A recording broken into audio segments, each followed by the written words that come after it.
pertemuan ke-8 yaitu pertemuan setelah UTS.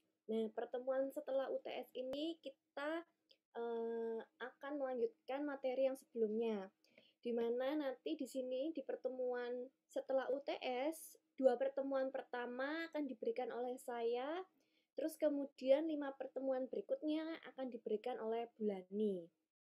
Jadi minggu ini dan minggu depan akan diberikan oleh saya, lalu kemudian selanjutnya akan diberikan oleh Bulani, gitu ya. Nah, untuk materinya, materi untuk kuliah hari ini sudah saya share di ULS. Jadi bagi yang belum download, silakan di-download supaya perkuliahannya bisa berlangsung dengan lancar ya. Jadi bisa sambil mengikutinya juga dengan lancar.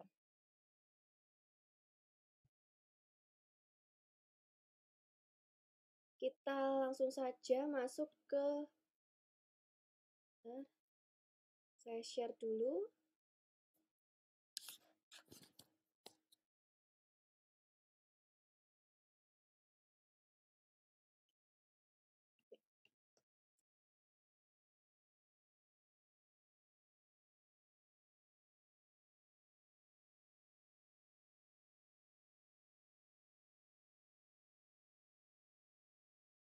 Nah, pada pertemuan ini kita akan membahas tentang neraca massa green engineering dengan adanya proses recycle.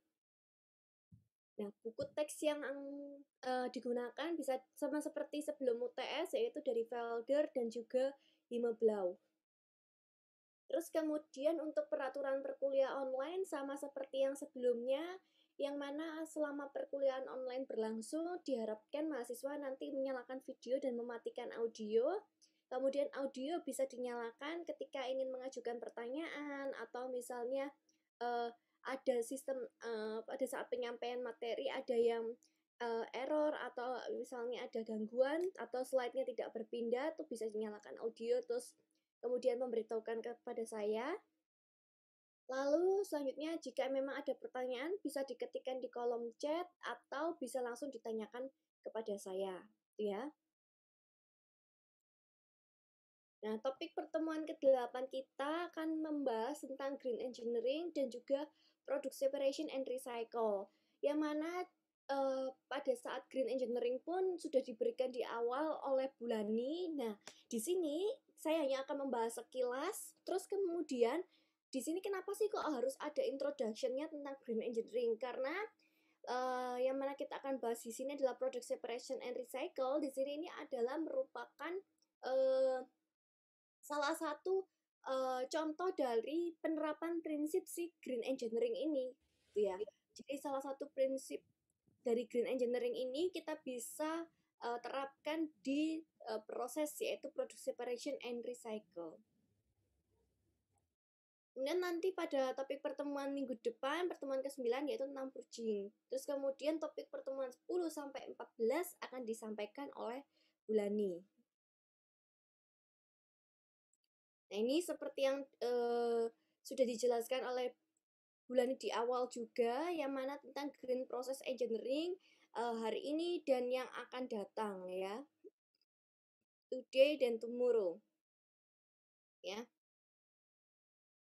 Yang mana ketika ingin memproduksi aditif dan juga polimer, kalau misalnya itu bisa diambil dari crude oil, terus kemudian diproses refinery, kemudian dengan proses chemical engineering akan diperoleh aditif dan juga polimer. Nah, untuk yang akan datang,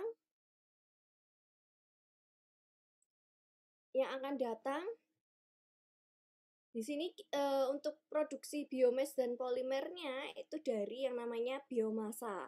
Jadi memanfaatkan dari ini ya. Biomasa, kenapa kok biomasa di sini? Karena biomasa itu kan memiliki sifat yang mana mudah diperoleh, terus kemudian dapat diperbarui, terus kemudian dia juga murah gitu ya.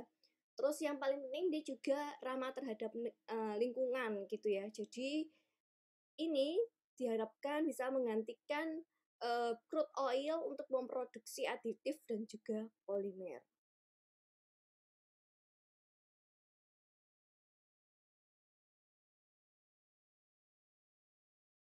Nah, terus di sini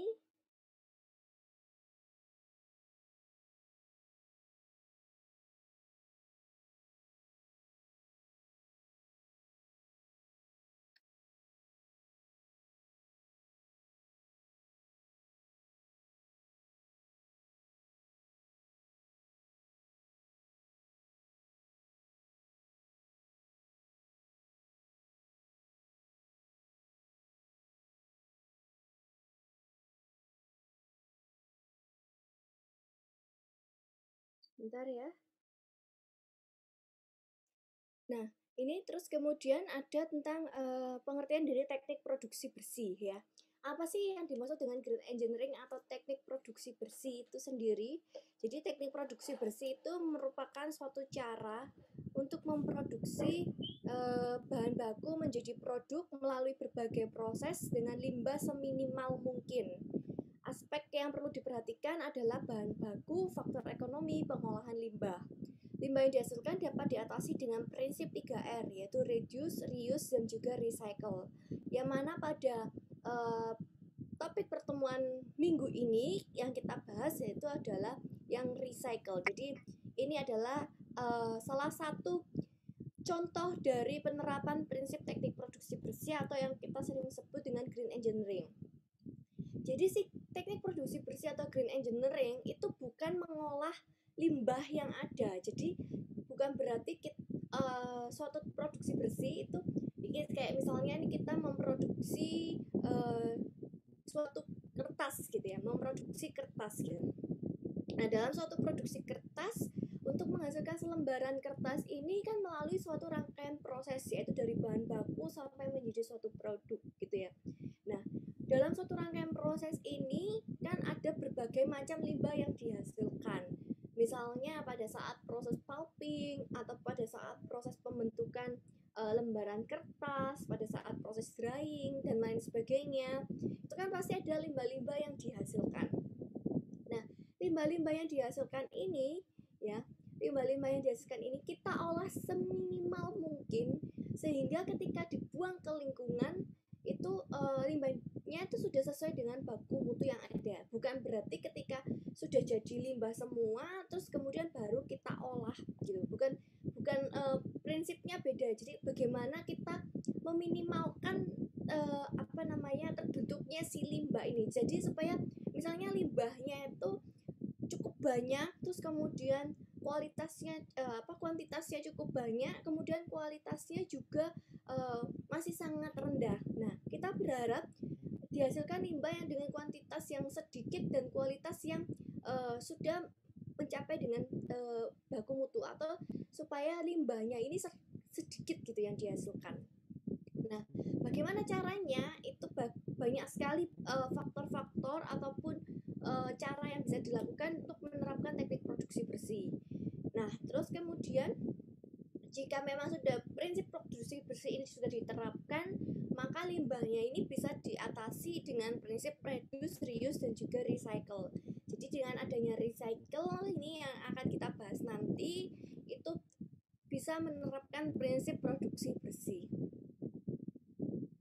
Jadi ini adalah prinsip produksi bersih atau green engineering yang kemarin juga sudah dijelaskan oleh Bulani ya.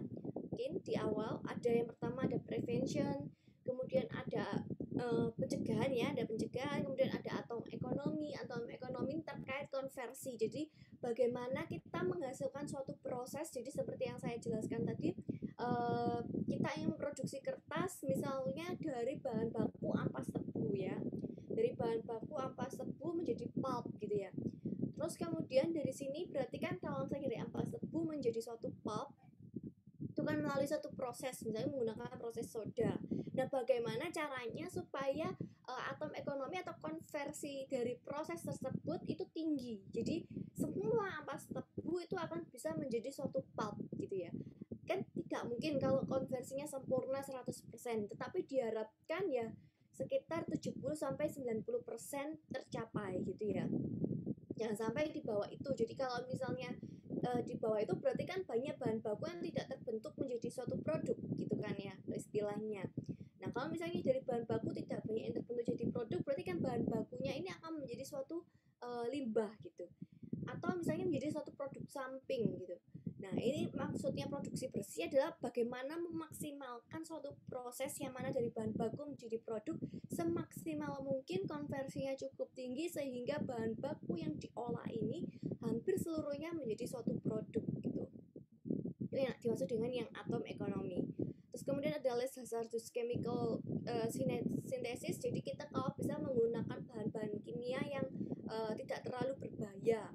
Misalnya nih, kalau misalnya suatu ekstraksi ada suatu solvent ya, kalau menggunakan suatu solvent kita bisa menglist gitu ya, solvent apa aja sih yang bisa digunakan untuk mengekstraksi bahan A. Misalnya solventnya bisa berupa etanol, terus kemudian solventnya bisa berupa H2O, solventnya bisa berupa metanol, terus kemudian dan lain sebagainya.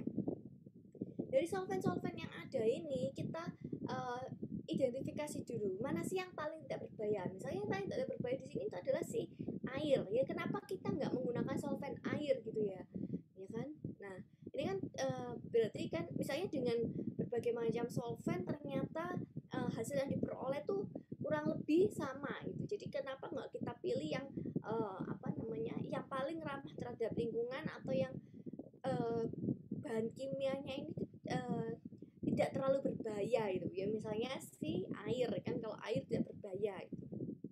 Saya seperti itu. Terus desain safer chemical ini seperti alatnya didesain yang lebih safer gitu ya. Terus kemudian solvent, nah ini juga menggunakan solvent dan atau misalnya kalau misalnya ini juga hazardous chemical synthesis, ini bisa juga selain dari solvent bisa juga dari bahan baku seperti yang tadi, bahan bakunya bisa dipilih dari crude oil ataupun misalnya biomass.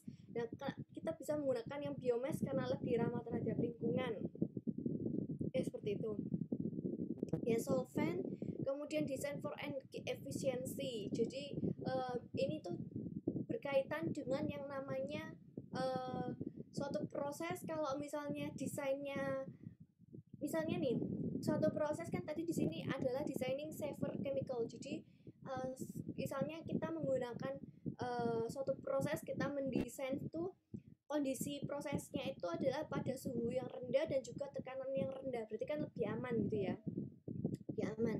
Terus kemudian di sini kita ketika suhunya rendah, terus kemudian tekanannya rendah, itu akan lebih hemat terhadap energi yang digunakan. Jadi kalau suhunya rendah berarti kan kebutuhan panasnya atau kebutuhan steamnya itu kan lebih rendah. Terus kemudian kalau itu lebih rendah berarti kan energi yang dibutuhkan juga lebih rendah atau lebih efisien gitu. Use of renewable feedstock ya tadi seperti biomass, kemudian reduce derivatif, ada katalis ya kan. Kalau dengan adanya katalis bisa menurunkan energi aktivasi sehingga proses bisa berlangsung juga dengan lebih cepat gitu ya. Nah kan dengan demikian kalau misalnya kita menggunakan katalis, kita bisa berkaitan lagi dengan design for energy efficiency atau bisa lebih efisien energinya. Design for degradation, real-time analysis for pollution prevention, terus inherently safer chemistry for accident prevention. Yang lain-lain yang kemarin juga sudah dibahas. Nah, adapun sejarah pengolahan limbah ya. Sejarah pengolahan limbah, jika dahulu sekali itu limbah itu langsung dibuang begitu saja tanpa adanya proses pengolahan limbah. Terus kemudian ada yang namanya reaktif atau sistem end of pipe ya. Kemudian seiring dengan berjalannya zaman itu ada sistem end of pipe. Apa sih maksudnya sistem end of pipe ini? Jadi di dalam sistem end of pipe ini kan misalnya nih ya, dari suatu produksi misalnya ini saya bilang produksi amonia ya. Suatu produksi amonia itu dari unit 1 sampai unit akhir ya, dari unit 1 sampai unit akhir. Misalnya ada 6 unit, dari unit 1 sampai unit 6. Jadi dalam produksi amonia ada 6 unit, unit 1 sampai unit 6. Yang mana ada 4 unit yang menghasilkan limbah. Nah, 4 unit yang menghasilkan limbah ini dialirkan menjadi satu terus kemudian dalam satu pipa ini langsung dibuang bersamaan. Jadi apapun limbahnya langsung dibuang bersamaan gitu ya. Itu namanya sistem end of pipe. Dikumpulkan jadi satu terus kemudian dibuang menjadi satu pipa. Terus ada yang namanya konstruktif daur ulang. Jadi kalau di sini itu limbahnya sudah dihasilkan baru diolah gitu ya. Baru dipikirkan diolah gimana caranya mengolah limbah ini gitu ya. Terus kemudian ketika ada yang bisa didaur ulang ya, itu akan digunakan kembali untuk kebutuhan di pabrik. Terus ada yang sistem saat ini diharapkan dengan sistem proaktif atau produksi bersih. Jadi sebelum dibuang ke lingkungan itu sudah diolah dulu baru dibuang ke lingkungan. Kalau bedanya sama ini dia dibuang dulu ya, terus kemudian diolah baru kalau ada yang bisa digunakan lagi kembalikan lagi ke pabriknya. Kalau ini jadi sebelum dibuang, kalau ini kan sudah dibuang, kalau ini sebelum dibuang itu di recycle, diproses bagaimana caranya. Misal nih kayak ada dalam suatu proses produksi itu misalnya ada misalnya nih seperti produksi CPO gitu ya, misalnya seperti produksi CPO dari kelapa sawit ya, dari kelapa sawit terus kemudian diambil biji kernelnya, kemudian terus kemudian kan itu ada cangkangnya, ada kulitnya dan lain sebagainya. Nah itu tuh bisa sebelum dibuang ya, sebelum itu kan termasuk limbah ya, sebelum dibuang gitu ya dia diolah dikembalikan di sini di recycle, ternyata itu tuh bisa digunakan menjadi bahan baku atau menjadi suatu bahan bakar di unit yang lain gitu ya. Di unit lain saya dari situ terus kemudian jadi bahan baku atau bahan bakar sebagai penunjang atau penambah bahan baku tambahan untuk tambahan dan untuk batu bara misalnya gitu, maaf saya batu bara.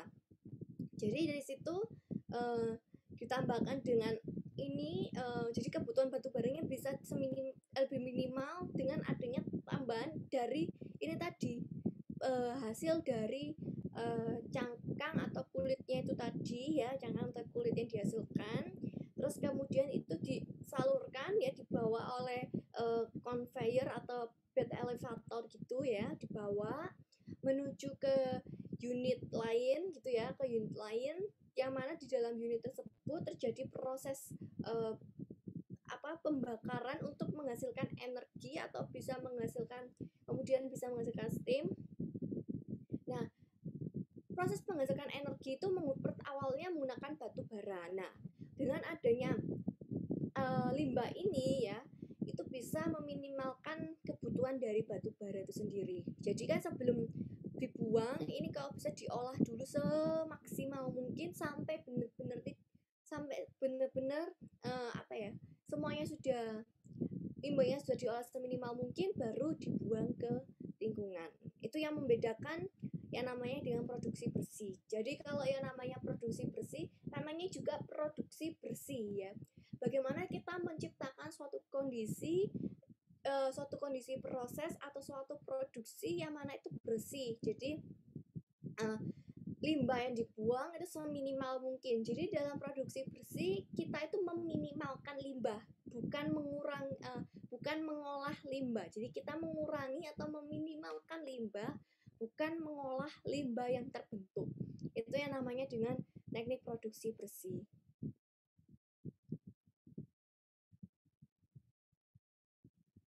Nah, di dalam teknik produksi bersih ada pun unit-unit operasi yang mendukung ya, pemisahan, pencampuran, absorpsi, pengeringan, evaporasi dan juga destilasi. Nah, kalau pemisahan atau separator ini ya, jadi kayak misalnya ini tujuannya untuk memisahkan produk yang diharapkan dan juga produk yang kurang diharapkan atau tidak diharapkan gitu ya. Itu bisa menggunakan yang namanya separator. Terus kemudian ada pencampuran atau mixing gitu ya, jadi itu perlu juga. Terus kemudian ada absorpsi, ini penyerapan, ini juga bisa digunakan semisal nih di dalam suatu proses menghasilkan gas H2S gitu ya. Gas H2S ini sebelum dibuang ke lingkungan kan kalau dibuang ke udara begitu saja itu kan berbahaya. Jadi kita perlu yang namanya treatment khusus sebelum dia dibuang di udara, yaitu dengan kolom absorpsi di mana dia ini akan diserap sulfurnya oleh solvent gitu ya, sehingga gasnya yang nanti yang kebuang itu akan lebih ramah terhadap lingkungan. Terus kemudian ada pengeringan ya, drying biasa. Terus kemudian ada evaporasi. Evaporasi ini tujuannya yaitu untuk meningkatkan konsentrasi dari suatu produk. Terus kemudian ada destilasi, yaitu pemisahan berdasarkan titik didihnya. Berikut unit-unitnya ekstraktor ya. Kalau ekstraktor ini untuk ini ya tadi ya, untuk mengambil misalnya kayak biji kopi gitu untuk mengekstrak kopinya atau teh gitu ya. Misalnya oil juga seperti yang saya bilang tadi di CPO untuk mengekstrak oilnya. Nah, ini ada contoh-contoh unit ekstraksi, misalnya ekstraksi zat warna dari bahan alam. Jadi misalnya dari ada tanaman-tanaman yang mengandung zat warna merah gitu ya. Terus kemudian kita ekstraksi untuk mengambil zat warnanya itu gitu. Terus kemudian ekstraksi tumbuh-tumbuhan untuk membuat obat-obatan. Ini contohnya ekstraksi quinine untuk obat malaria, terus kemudian untuk aroma dan lain sebagainya. Juga salah satu unit ekstraksi. Nah, terus kemudian kalau evaporator ini untuk meningkatkan konsentrasi dari suatu produk. Misalnya ini adalah untuk memproduksi biodiesel. Nah ini juga ya yang saya bilang salah satu contoh dari teknik produksi bersih. Kenapa sih kok ini dijelaskan juga? Jadi gini, misalnya saya punya biodiesel dengan konsentrasi 75%. Saya ingin meningkatkan konsentrasinya sampai dengan 95% dengan cara menguapkan airnya. Jadi dari 75 menjadi 25, misal dari 75 menjadi 95 ya. Dari 75 menjadi 95. Kita ingin meningkatkan konsentrasinya dengan menguapkan si airnya itu ya. Menguapkan kandungan air di dalam biodiesel ini. Nah, atau menguapkan zat-zat lain atau bahan-bahan lain yang ada di dalam biodiesel ini. Yaitu dengan menggunakan evaporator. Nah, kalau misalnya kita dari 75 ke 95, itu kan terlalu ekstrim gitu ya. Maksudnya peningkatan konsentrasinya terlalu ekstrim gitu. Nah, kalau misalnya terlalu ekstrim seperti itu, kalau misalnya kita hanya menggunakan satu unit evaporator, memang kita hemat dalam membeli unitnya. Jadi kan kita cuma beli satu unit. Misalnya satu unit ini harganya 500 juta, misalnya ya. Satu unit kita beli 500 juta, berarti kan kita hemat. Ya, daripada kita harus beli 4 unit seperti ini, ya kan? Kita hemat hanya dengan beli satu unit. Tetapi akibatnya apa? Kerja dari satu evaporator ini akan semakin tinggi. Terus kemudian apa? Energi yang dibutuhkan untuk ini itu juga akan semakin tinggi. Terus kondisi prosesnya juga akan semakin tinggi. Akibatnya beban dari satu evaporator ini akan semakin tinggi. Nah, hal ini akan menyebabkan tidak akan menerapkan prinsip si green engineering tadi, ya. Energinya semakin tinggi, bebannya semakin tinggi, itu ya. Akibatnya tidak bisa menerapkan proses green engineering itu tadi.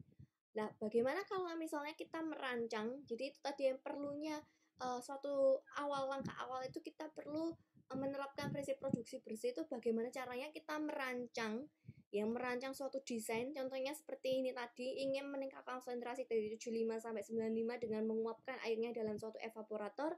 Nah, itu adalah dengan kalau misalnya satu unit saja, ini kan akan bebannya akan terlalu tinggi di sini. Energi yang dibutuhkan itu tinggi. Nah, jelas ini tidak menerapkan prinsip green engineering. Oleh karena itu, kita buat bagaimana sih kalau 4 evaporator? Memang di awal kita akan lebih mahal di cost-nya ya. Beli 4 500 juta kali 4 saja sudah 2 miliar, misalnya seperti itu. 2M. Nah, ini kan boros pembelian awalnya, tetapi kita bisa menerapkan produksi bersihnya. Itu dengan kalau misalnya dari ini 75, masuk ke sini jadi 82 misalnya gitu ya. Terus kemudian masuk ke sini menjadi 88. Terus kemudian masuk ke sini baru keluar menjadi 95. Jadi beban per ini tahapnya ini akan lebih kecil. Terus kemudian akan lebih hemat energi juga gitu. Jadi ini adalah salah satu prinsip penerapan. Kenapa sih kok sampai harus 4 evaporator sementara satu saja misalnya bisa? Ya saja kita kan men-setting di sini kondisi prosesnya berarti suhunya tinggi, tekanannya tinggi, energinya pun akan lebih tinggi. Tapi kalau misalnya kita bagi menjadi 4, berarti beban tiap evaporator Di sini tekanannya juga nggak terlalu yang tekanan dan suhunya tidak terlalu tinggi, akan lebih hemat terhadap energi sehingga ini bisa menerapkan namanya proses produksi bersih yang akan diperoleh biodieselnya dengan konsentrasi 95% itu tadi. Itu ya. Nah, kolom distilasi di sini itu adalah tujuannya untuk memisahkan produk dengan berdasarkan titik didihnya.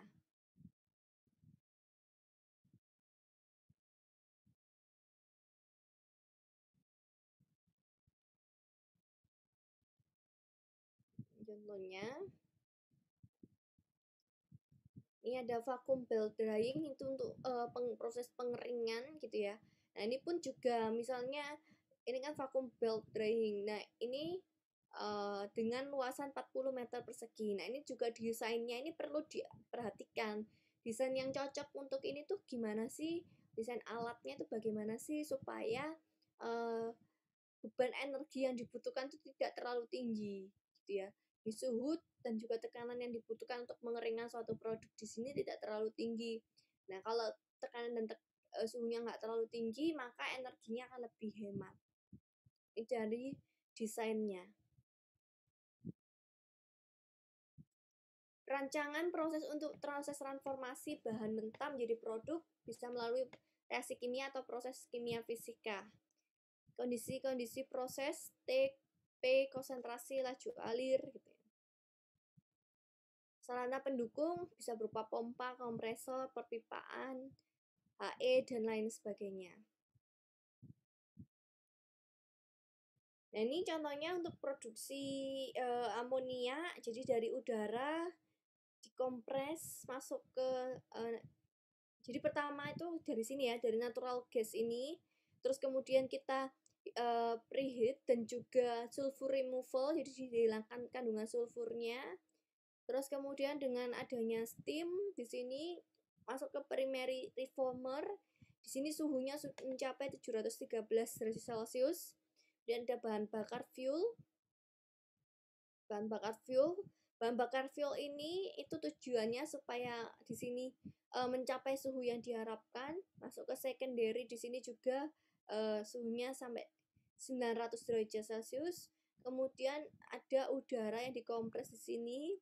Kemudian di sini shift dan CO2 removal, dihilangkan CO2-nya, didapatkan produk CO2.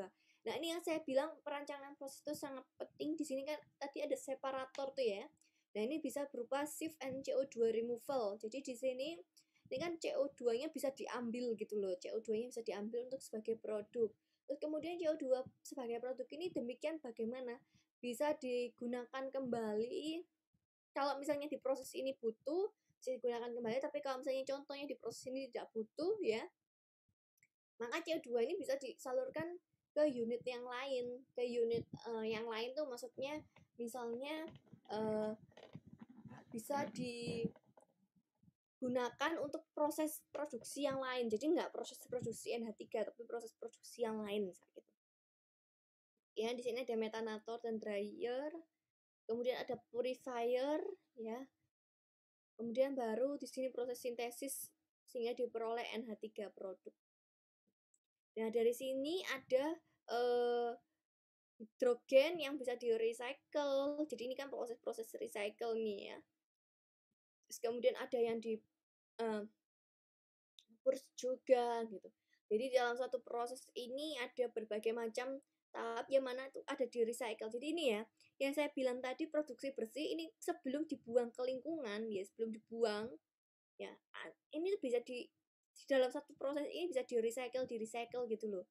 Ini juga kan ada yang di recycle, ini ada yang di recycle H2 gitu. Sehingga produk yang dihasilkan kan NH3 dan juga tidak ada produk samping ataupun limbah yang dihasilkan. Ini yang namanya proses penerapan dari produksi bersih. Jadi meminimalkan limbah.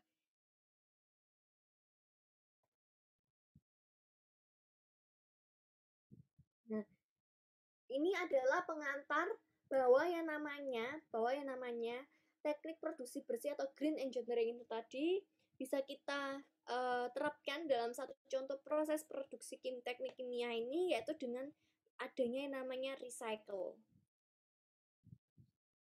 Di materi kita hari ini yaitu tentang product separation and recycle, yang mana dua definisi konversi reaktan yang digunakan dalam analisis reaksi kimia dengan produk pemisahan dan daur ulang reaktan yang tidak dikonsumsi.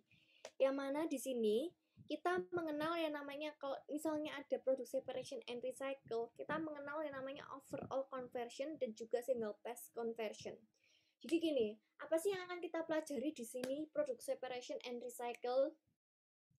Yang lalu kita telah mempelajari neraca massa tanpa reaksi kimia, ya, tanpa reaksi kimia untuk single unit ataupun untuk yang multiple unit.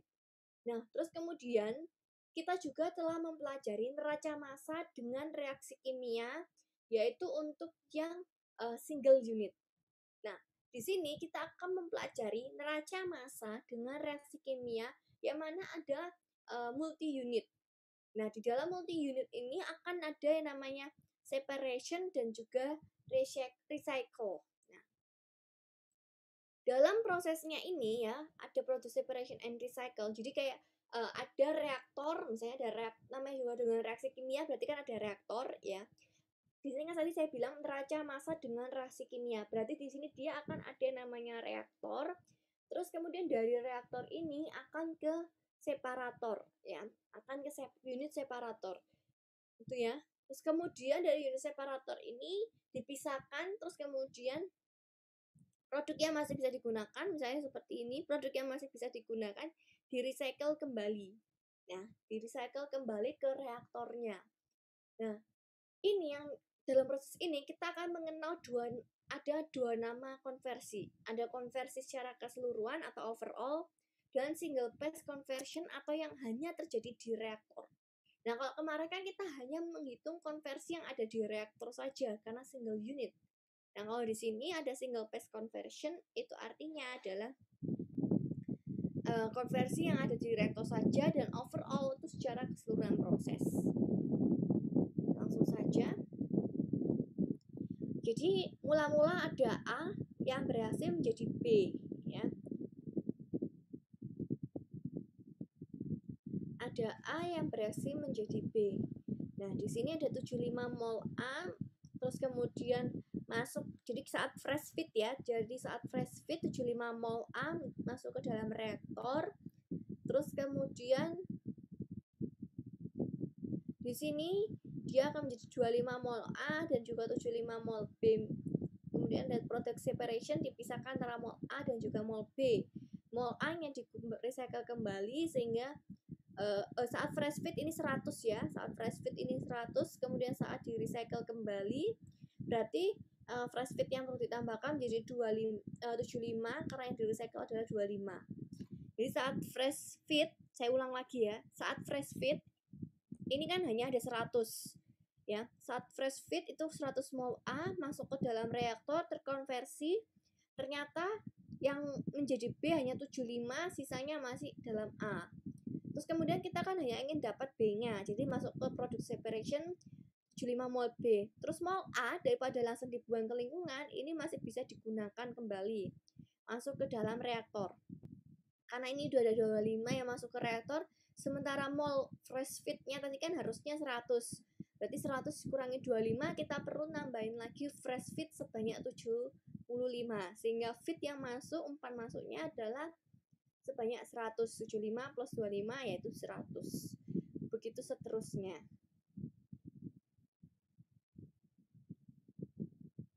Nah, yang namanya overall konversi itu adalah konversi secara keseluruhan, yaitu yang mana reaktan yang input ke proses dikurangi reaktan yang output dari proses dibagi reaktan yang input ke proses. Reaktan yang input ke proses itu yang mana? Yang ini. Kan ya, input ke suatu proses, berarti kan saat awal, di titik paling awal itu adalah 75. Yang outputnya reaktan yang output di sini A-nya berapa? Nggak ada, 0. Sehingga 75 minus 0 per inputnya lagi 75 kali 100%, sehingga konversi overall-nya adalah sebesar 100%. Untuk yang single pass-nya, persamaannya adalah reaktan yang input ke reaktor kurangi reaktan yang input dari reaktor per reaktan input ke reaktor. Reaktan yang input itu adalah 100 ya, ke reaktor, bukan ke proses. Kalau ke proses berarti yang 75, kalau yang ke reaktor itu adalah yang 100. Outputnya yang mana? Outputnya yang ini, 25. Tadi kan kita lihat kalau overall dari titik awal sampai titik akhir. Kalau ini ya ini 100 ini sama yang 25. Per 100 kali 100% jadinya adalah 75%. Saya coba gambarkan kembali.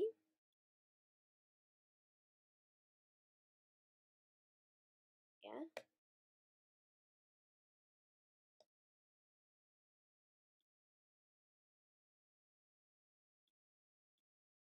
Saya gambarkan.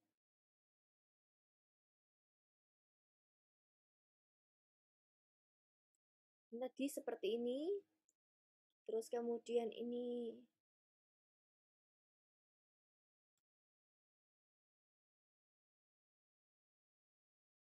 seperti ini ya tadi.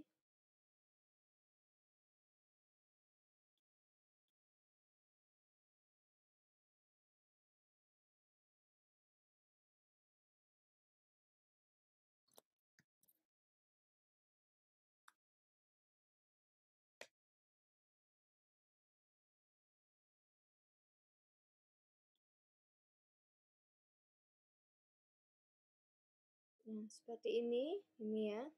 Terus kemudian di sini ini itu adalah unit reaktor.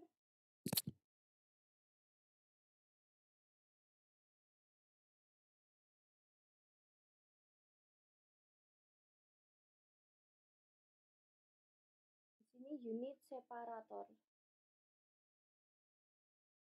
Terus kemudian tadi di sini saat awal ya, ini tadi 75 mol A.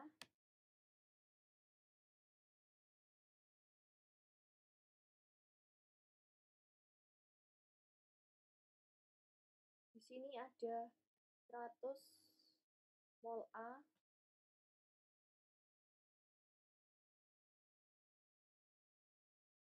Di sini saya tuliskan 100 mol A yang masuk ke reaktor. Terus kemudian yang di recycle 25 mol A. Di sini ada 25 mol A dan juga 75 mol B. Terus kemudian di outputnya sini 75 mol B. Ini ya. Terus kita ingin mencari konversi overall.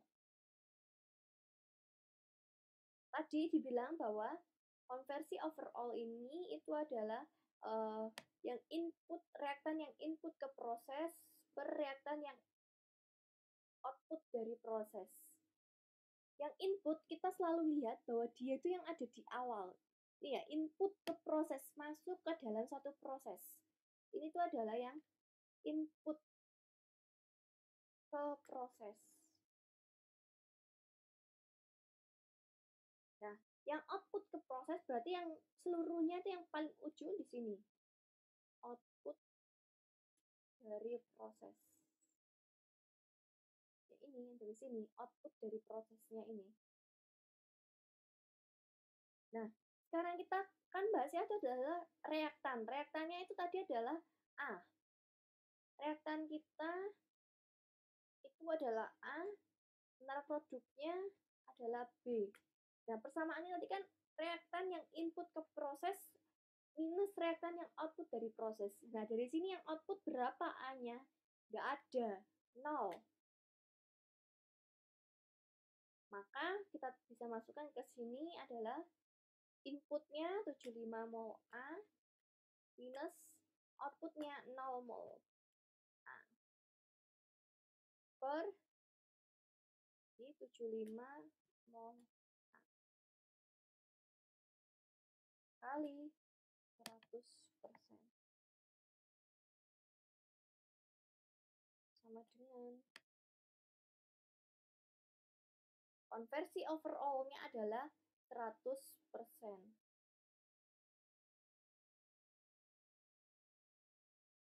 Konversi overall-nya adalah 100%. Nah, kalau mencari konversi single pass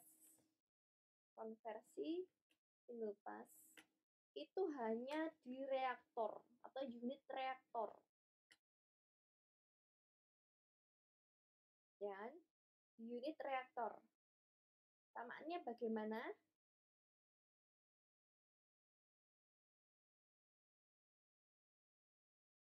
Samaannya bagaimana? Adalah yang input ke reaktor. Input ke reaktor. Berarti kan yang input ini. Yang output dari reaktor. Output dari reaktor itu adalah yang di sini. Nah, inputnya berapa? Inputnya kita masukkan input ke reaktor itu adalah 100 mol A. Outputnya 25 mol A. Per input 100 mol A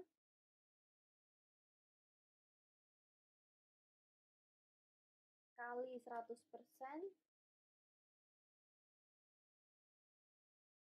maka hasilnya adalah 75%. Ini namanya konversi single pass.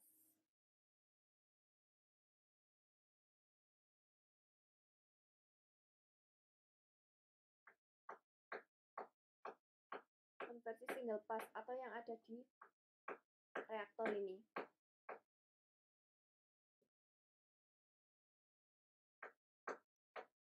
Nah, terus sekarang ini adalah yang namanya konversi overall. Kita sudah tahu ini yang namanya konversi overall dan ini yang namanya konversi single pass atau reaktor. Jadi kalau misalnya ada dua unit seperti ini, kita akan memiliki namanya dua konversi, yaitu konversi secara overall dan juga konversi yang single pass. Dari sini ada yang ingin ditanyakan terlebih dahulu?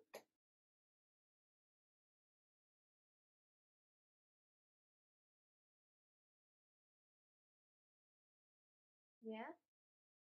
Jadi artinya kalau misalnya konversi single pass itu 75% reaktan terkonsumsi. Kalau konversi keseluruhan 100%, asumsi pemisahannya sempurna ya. Dianggap dalam proses product separation ini berlangsung sempurna. Setiap A yang tidak bereaksi akan dikirim kembali ke reaktor. Jika pemisahan kurang sempurna tercapai dan beberapa A dibiarkan di aliran produk, konversi keseluruhan akan kurang dari 100%, meskipun itu akan selalu lebih besar daripada konversi single pass. Jadi gini, kalau konversi single pass berarti kan yang ada di reaktor. Ya sama seperti yang kemarin kita udah pelajari bahwa kalau misalnya single pass atau konversi yang ada di reaktor itu adalah berapa banyak atau berapa persen reaktan yang terkonsumsi menjadi suatu produk. Nah, di sini kan nilainya sudah 75%, berarti 75% mol A terkonsumsi menjadi produk, makanya jadi 75 mol B. Sisanya tinggal 100 kurangi 75 adalah 25 mol A. Nah, kalau konversi keseluruhan itu artinya adalah dari titik awal sampai titik akhir. Kalau misalnya pada saat produk separation A-nya ini terpisah secara sempurna, jadi 25 semuanya ikut ke sini. Ya. Maka nilai konversinya akan menjadi 100%. Tapi kalau misalnya ada 23 mol A yang di recycle dan 2 mol A terikut sebagai produk gitu ya misalnya. Itu pun konversinya kan nggak 100%. Kalau misalnya ada 2 mol A yang terkonversi jadi 100 produk,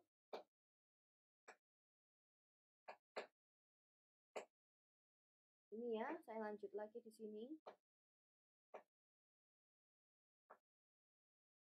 Semisal ini enggak 0 mol A. Tetapi ini misalnya sebanyak 2 mol A, 2 mol A. Sementara yang ini enggak 25, tapi 23 mol A.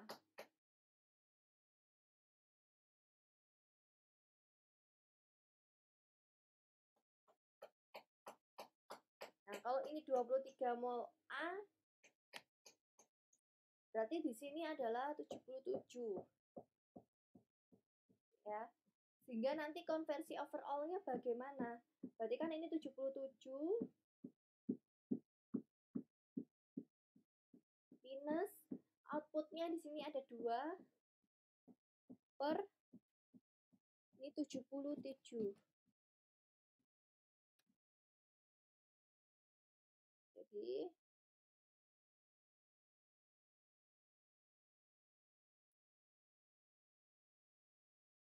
konversinya akan menjadi 97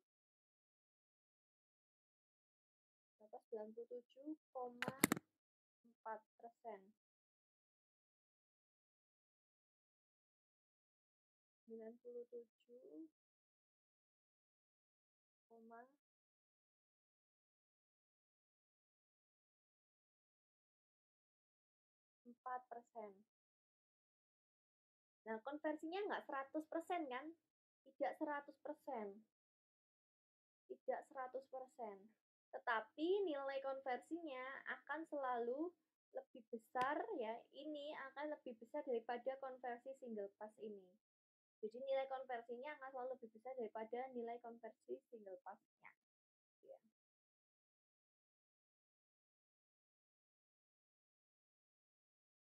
Ini nilai konversi overall-nya akan selalu lebih besar daripada konversi single pass-nya.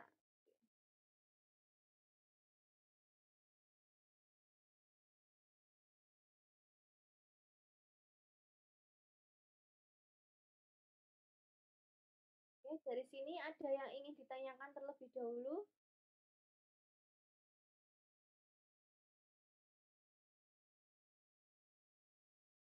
Saya berikan waktu kurang lebih 5 menit untuk memahami konversi single pass dan juga konversi keseluruhan untuk contoh soal seperti ini ya, atau pengertiannya dulu, gitu ya. Jadi ini kan saya tadi langsung ya dari pengertiannya langsung ke contoh soal. Nah, sekarang saya ingin kalian untuk memahami dulu perbedaan konversi single pass dan juga konversi secara keseluruhan. Silakan dipahami dulu, saya berikan waktu 5 menit. Jika ada yang ingin ditanyakan, bisa langsung ditanyakan atau bisa diketikkan di kolom chat.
Bagaimana? Sudah paham ya tentang perbedaan antara konversi single pass ataupun konversi secara keseluruhan. Jadi intinya kalau single pass itu kita hanya memperhatikan satu unit, boundary-nya adalah reaktor saja. Kalau overall berarti dari titik awal sampai ke titik akhir. Ini aja ya.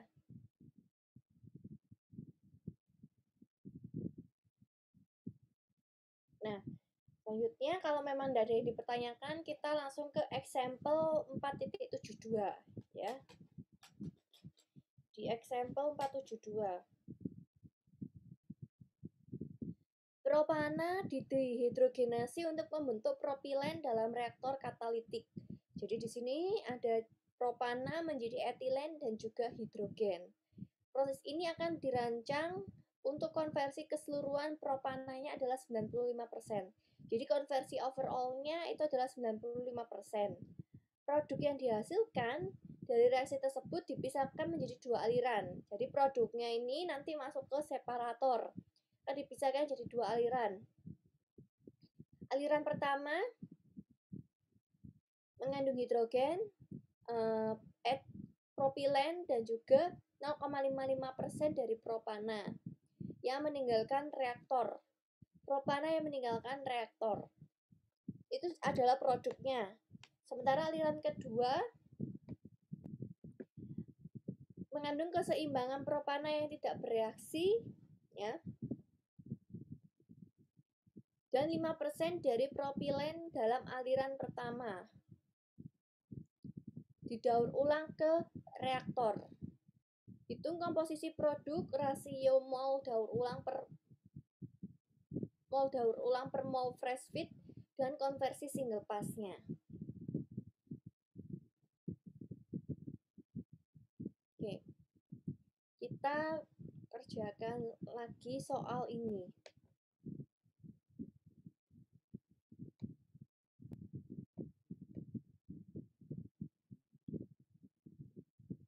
Ya. Kita kerjakan ulang soal ini.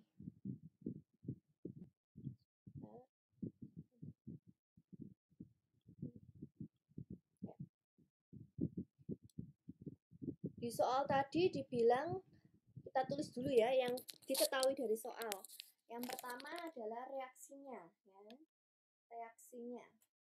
Reaksinya adalah propana menjadi ya propana C3H8 menjadi propilen C3H6 plus hidrogen H2. Ini reaksinya. Terus kemudian kita tadi ketahui bahwa berarti kan seperti ini ya, itu reaksinya. Terus berarti ini reaktor, sebagai reaktor,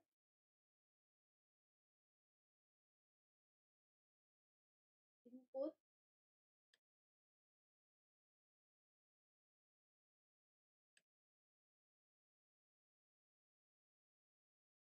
dan juga output. Nah, inputnya, berarti kan inputnya adalah di sini N0 yaitu satuannya untuk mol C3H8. Kita nggak tahu berapa mol awal yang masuk ke reaktor terus berapa itu nggak tahu. Kita asumsi sebagai N0 mol C3H8. Terus kemudian meninggalkan reaktor masuk ke dalam separator.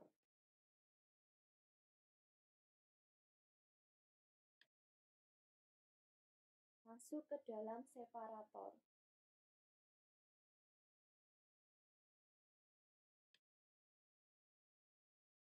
Nah, di sini ada nah, di sini ada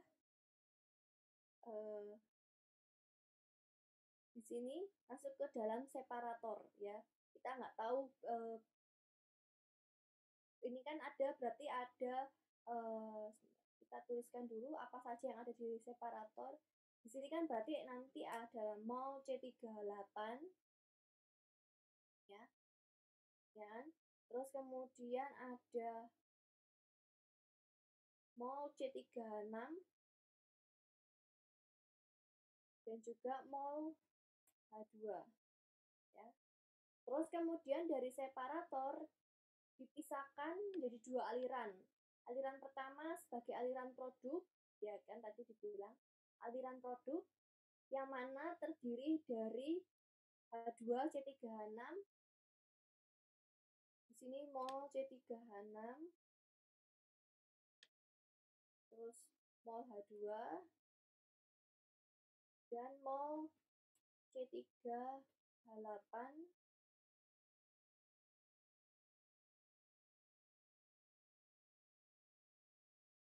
mol C3H8, mol C3H6 dan mol H2. Yang mana mol C3H8-nya ini adalah 0,55% dari yang meninggalkan reaktor, ya kan? Terus kemudian produk yang ini di-recycle kembali ke reaktor. Ini ada yang di-recycle kembali ke reaktor.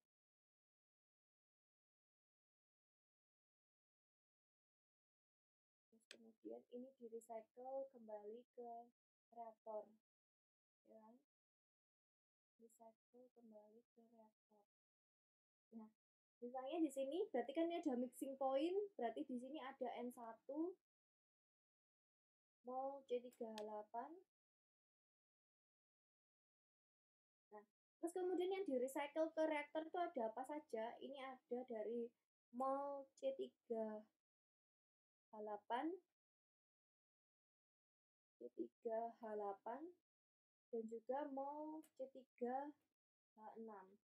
Jadi di sini ada mol C3H8 dan juga ada N2-nya mol C3H6. Maksudnya bagaimana sih? Nah, ini tadi kan yang di-recycle dibilang di soal bahwa aliran kedua yang mengandung propana yang tidak bereaksi dan 5% propilen. Jadi propana yang tidak bereaksi ini dan 5% dari propilen ini dikembalikan ke di-recycle ke reaktor. Nah, ini berarti sebagai N3, N4, N5. 3, 4, 5. Nah, ini sebagai N6,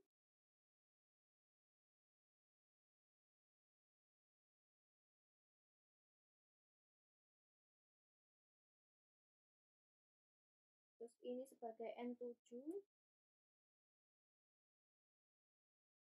ini sebagai N8.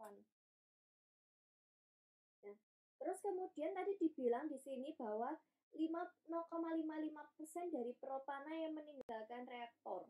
Ya, 0,55%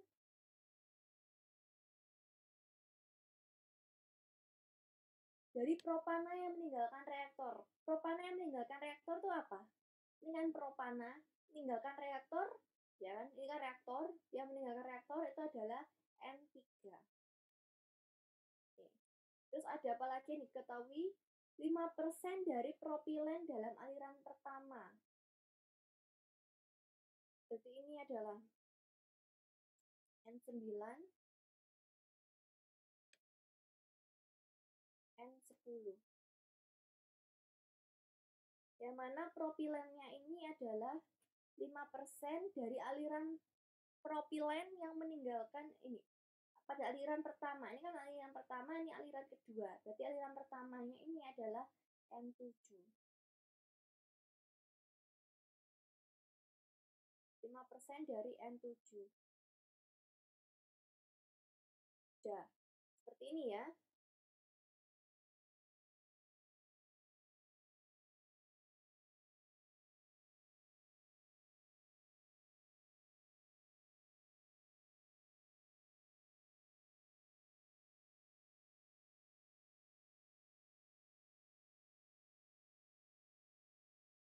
Nah, ini sudah seperti ini. Terus kemudian bagaimana selanjutnya, ya kan? Bagaimana selanjutnya? Gimana cara menyelesaikannya, gitu ya? Oh ya, tadi ini diketahui juga data tambahan yang diketahui itu adalah konversi overall 95%. Konversi overall propana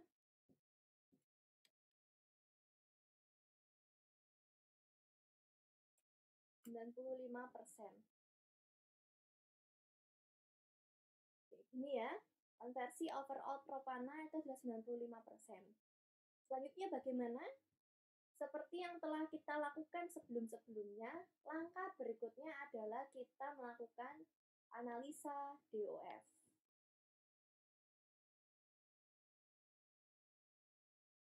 Sebelum saya lanjut ke analisa DOF, untuk pelabelan ini ada yang ingin ditanyakan dulu?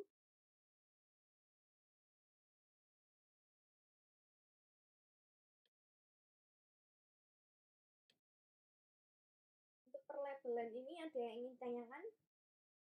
Bebas ya, mau di sini N0, N1, N2, N3, N4, N5, 6, 7, 8, 9, 10, atau dibolak-balik, yang penting konsisten ya, ini pelabelannya. Oke, lanjut ya. Kita ingin membuat analisa DOF. Analisa DOF. Nah, dalam analisa DOF,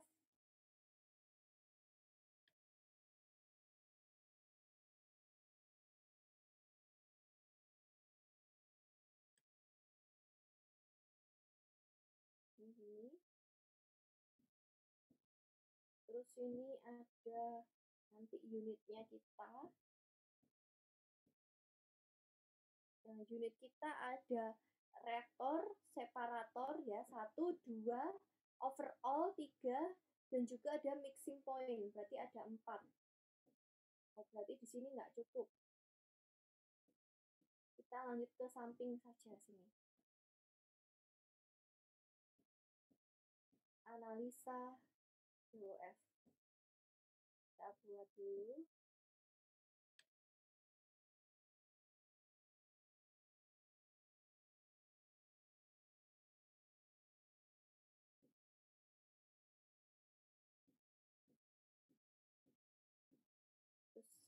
Terus ada unknown, terus nanti TTSL-nya,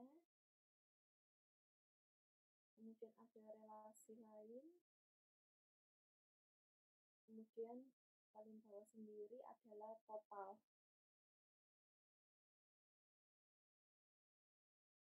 Ya, kita tulis dulu di sini unknown, terus di sini TTSL, terus ini relasi lain, kemudian di sini DOF. Terus ini unitnya. Unitnya ada overall dulu ya. Yang pertama kita buat overall.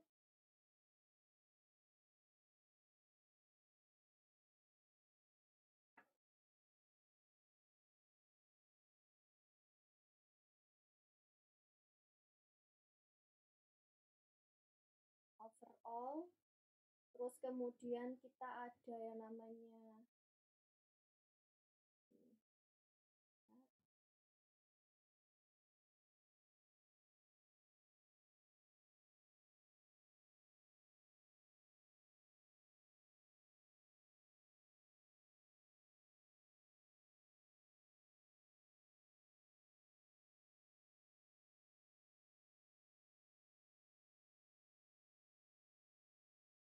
overall. Terus di sini ada yang namanya reaktor, separator, dan juga mixing point ya.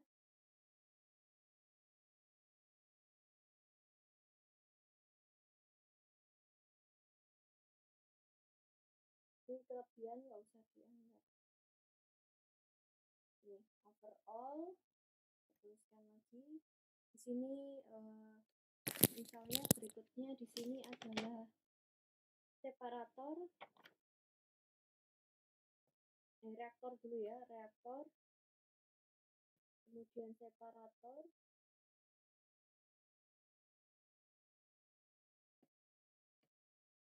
Dan terakhir di sini ada mixing point.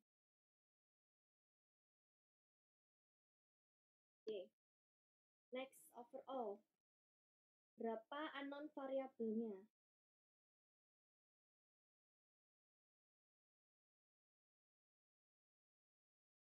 Oh ya, ini ada yang tanya N1, N2, N3, N4, N5, 6, 7, 8, 9, 10 ini dapat dari mana? Ini itu adalah pelabelan. Jadi terserah, pelabelan itu saya bilang tadi terserah. Ini mau didefinisikan sebagai ini boleh ya. Saya mau nuliskan pelabelannya seperti ini juga boleh ya. Ini hanya persoalan pelabelan. Ya. Misalnya di titik sini ini adalah aliran 0. Berarti N C3 H8 0. Terus kemudian ini aliran 1 ya. Di sini aliran 1, berarti N C3H8 C3H8 untuk aliran 1 atau N C3 C3H6 untuk aliran 1 boleh. Terus di sini nanti masuk N3, N4, N5-nya kita tuliskan N C3H8 aliran 2, N C3H6 aliran 2, terus kemudian NH2 aliran 2. Ini ya, yang ini. Ini juga boleh. Terus kemudian di sini kita tulis sebagai aliran 3. Ya, tulis aja. Berarti sebentar.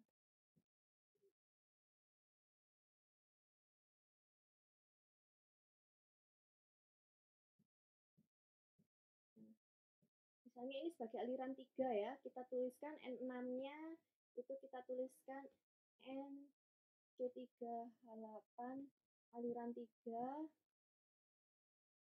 N C3H6 aliran 3, kemudian NH2 untuk aliran 3. Ini misalnya sebagai aliran 4, berarti N C3H8 aliran 4, N C3H6. Jadi ini misalnya sebagai aliran 0 ya, titik aliran 0, 0, aliran 1,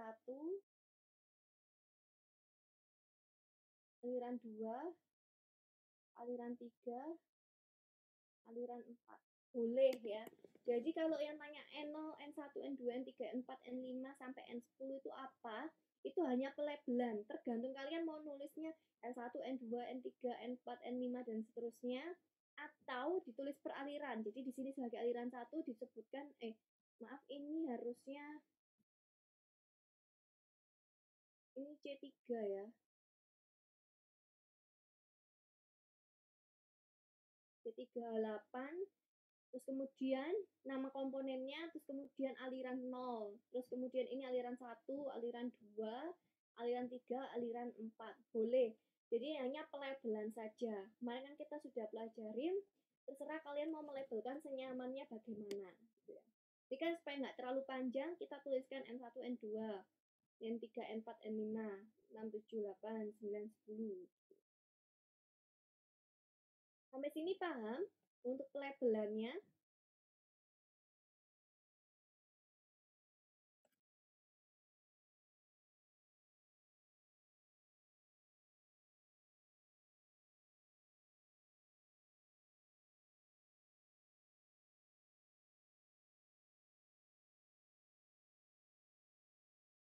Paham ya?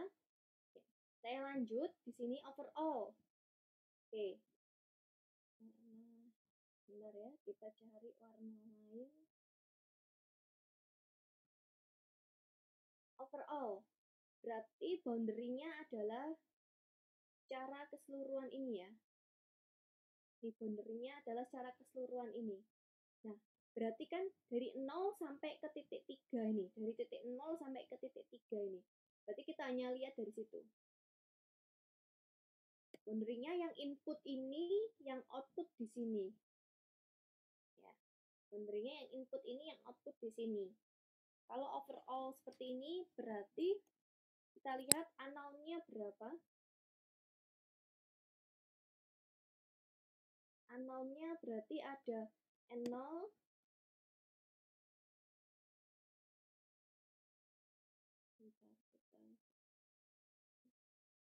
N0, berapa lagi? N678 ya. N678. N0, N6,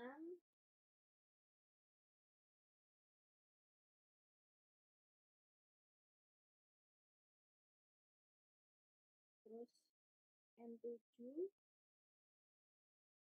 sama N8. Berarti kita ada 4 yang tidak diketahui. Terus TTSL-nya, overall TTSL. Nah, ini agak berbeda dari seperti biasanya. Ya, diperhatikan bahwa di sini dibilang ada konversi overall propana. Berarti kita menyelesaikan analisa DOF overall itu adalah menggunakan 3 cara. Apa saja Bu 3 cara itu? Yang pertama, atomic, molekular, dan juga extent of fraction. Karena apa? Karena kita kan di sini bilang bahwa dia ada yang namanya, kalau misalnya 2 unit seperti ini ya, atau multi unit, neraca atau analisa DOF untuk overall ya, mau 3 unit, mau 2 unit, 4 unit, berapapun unitnya, untuk konversi overall itu bisa diselesaikan dengan 3 penyelesaian ini. Ya. 3 penyelesaian ini, atomic, molekular, dan juga extent of reaction.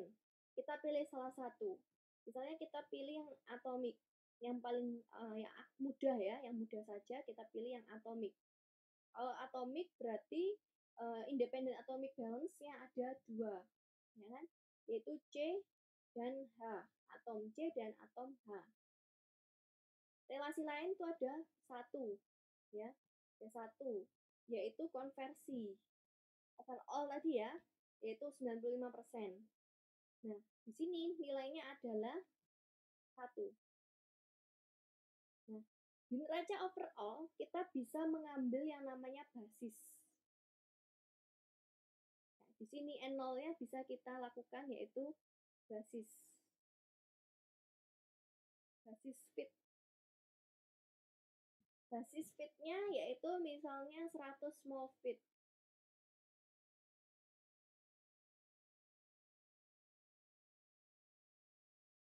Ya, basis ini kan bebas ya, berapa. Misalnya yang di fitnya ini kita basiskan yaitu 100 mol. Itu berarti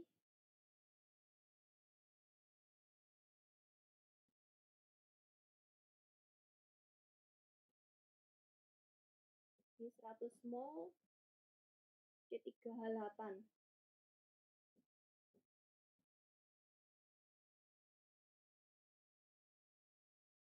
Nah, itu artinya berarti di sini ini adalah 2, yaitu konversi dan juga basis.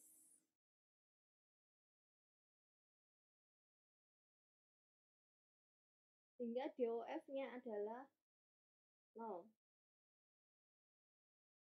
Next step reaktor. Di reaktor ya, kita fokus ke unit reaktor. Berarti inputnya adalah yang reaktor, inputnya itu adalah yang ini, outputnya adalah yang ini ya, di reaktor ini ya. Yang input reaktor itu adalah N1, N2 ini, yang outputnya N3, N4, N5. Nah, berarti ada 5 yang tidak diketahui, ya kan? 5. Apa saja? Banyak. N1, N2, N3, terus N4, N5.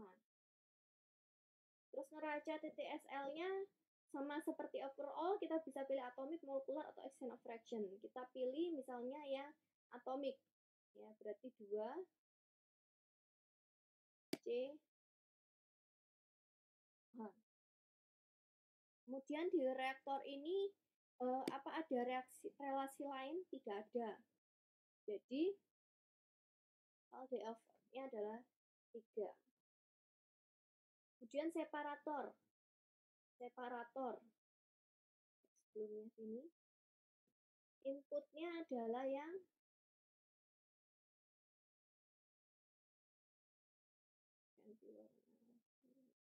inputnya adalah yang ini. Outputnya adalah yang outputnya di sini dan juga di sini.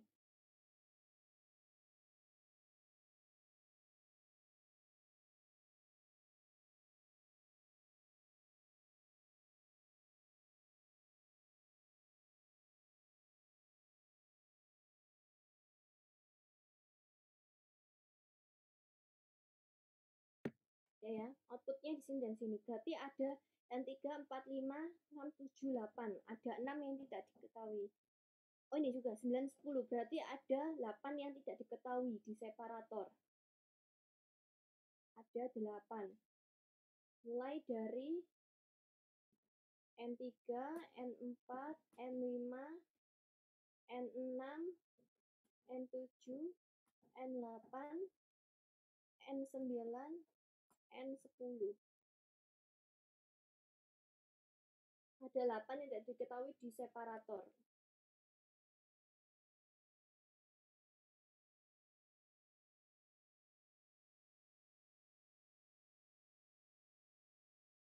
Nah, terus kemudian lagi TTSL-nya, berarti TTSL-nya itu ada 3, ya kan? Ada neracanya C3H8, neracanya C3H6,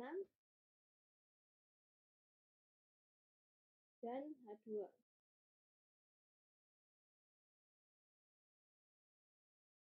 Ini ya.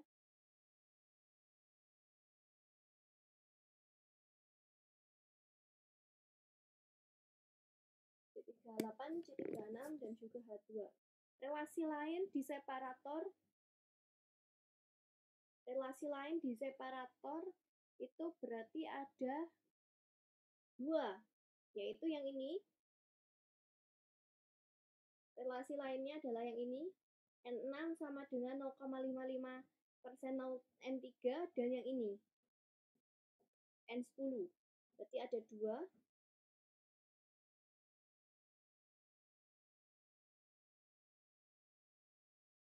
Di sini ada 2 relasinya lainnya, yaitu apa saja? N6 sama dengan 0,55% N3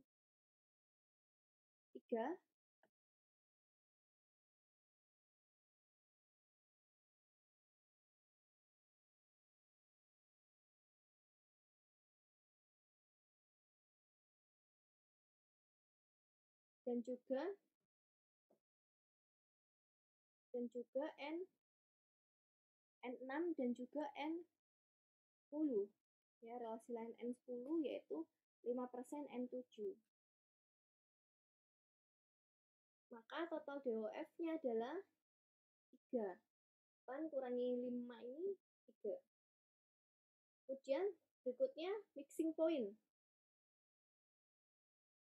Mixing point berarti sistemnya adalah yang ini. Inputnya ini, ya kan? Outputnya yang ini.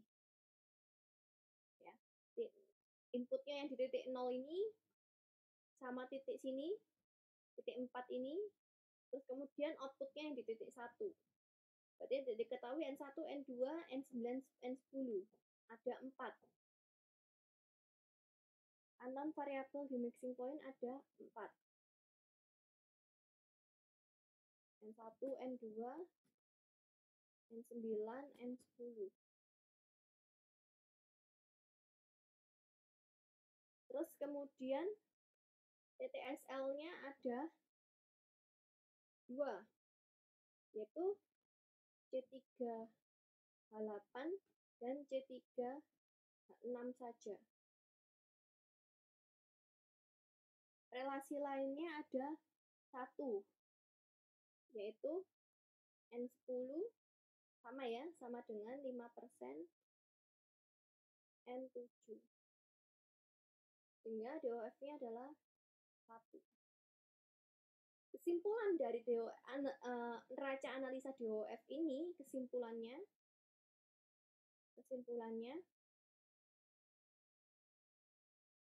pengerjaan dimulai dari yang DOF-nya 0, yaitu kita mencari yang dari DOF-nya 0, yaitu dari yang overall. Pengerjaan dimulai dari overall, unit overall. Karena nilai DOF-nya adalah 0. Ini ya, karena nilai DOF-nya adalah 0. Oke. Berikutnya, kita berangkat dari analisa DOF yang overall unit. Nah, sebelum saya lanjut ke overall unit, mungkin dari analisa DOF ini ada yang ingin ditanyakan terlebih dahulu?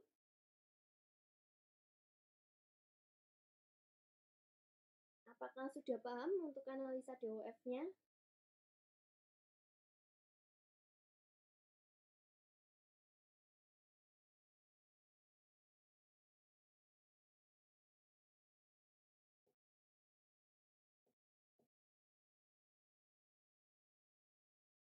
Oh ya, ada yang tanya untuk separator sama mixing point apakah menggunakan metode molekuler. Jadi gini, kalau tadi overall sama reaktor, ini ya saya jelaskan dulu. Ini untuk overall sama reaktor, tadi kan kita menggunakan metodenya namanya atomik.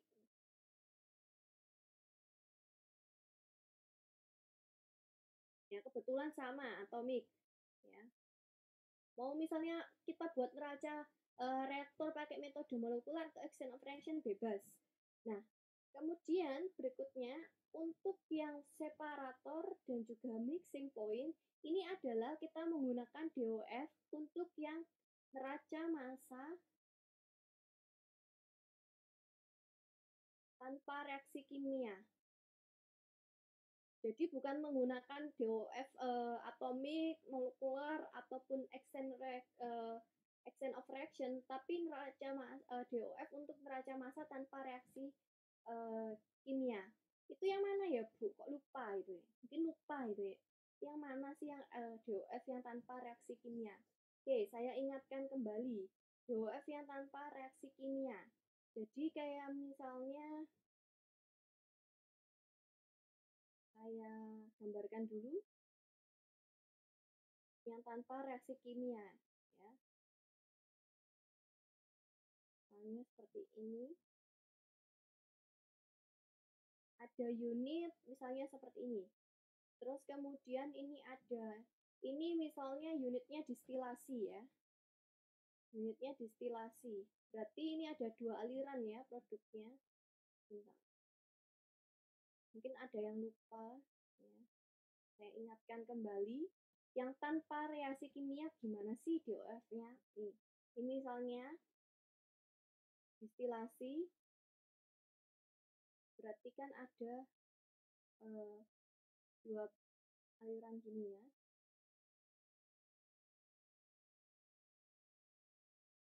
Misalnya seperti ini. Terus kemudian di sini misalnya mula-mula ada senyawa AB. Senyawa A dan senyawa B. Kemudian di sini saya tunjukkan dulu.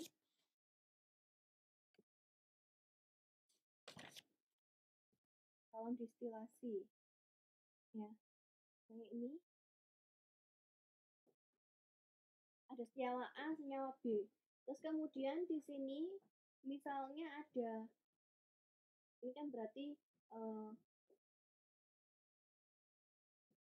misalnya di sini ada Na1, NB1. Misalnya seperti ini ya.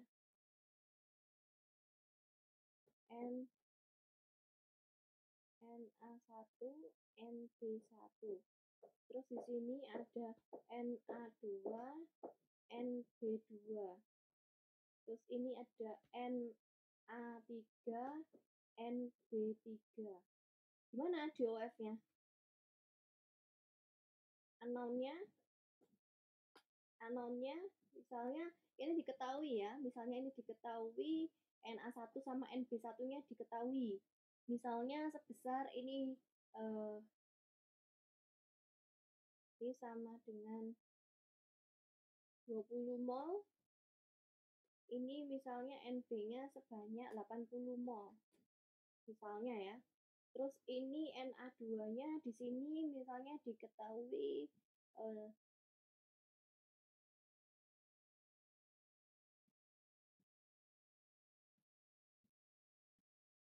misalnya gini. Ini di sini N2 berarti XA2, XB2. Nah, misalnya diketahui XA2-nya yaitu misalnya 0,97. 0,97 berarti XB-nya 0,03. Nah, gini ya. Terus ini kita tuliskan sama seperti atasnya. Ini N3, XA3, XB3.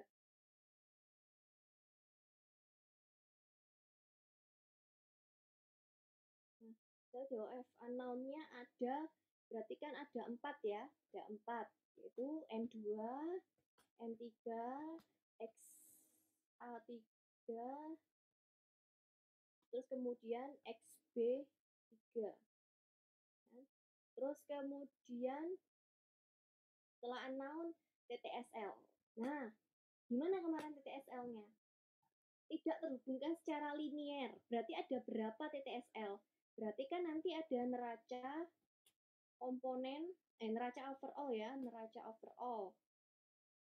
Terus kemudian ada neraca komponen A dan neraca komponen B. Nah, berarti TTSL-nya yang mana? TTSL-nya itu adalah yang neraca komponen A dan neraca komponen B. Berarti nilai TTSL-nya di sini adalah 2. 2, yaitu neraca komponen A, ya, neraca komponen A dan komponen B. TTSL-nya ada 2. Kemudian relasi lain.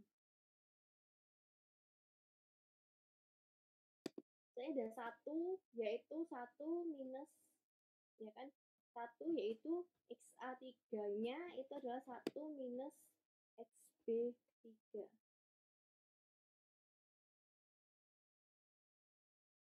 Nah, dari sini kita baru bisa dapat nilai DOF-nya. DOF-nya adalah 4 min 2 min 1, yaitu 1 belum 0, berarti ada satu variabel lagi yang perlu diketahui sehingga bisa menyelesaikan ini. Misalnya satu variabel lagi yang diketahuinya adalah N3, misalnya ya. Misalnya N3-nya nanti bisa diketahui nilainya adalah sebesar 200 mol. Misal, berarti kan nanti di sini N3-nya nggak ada, berarti nanti DOF-nya bisa 0. Misalnya. Itu adalah, saya cuma di sini ingin menunjukkan TTSL untuk yang tanpa reaksi kimia itu gimana. Mungkin barangkali ada yang kelupaan. Maka dari itu tadi di sini yang untuk yang tanpa reaksi kimia yaitu separator dan mixing point ini kan nggak ada reaksi kimianya, ya.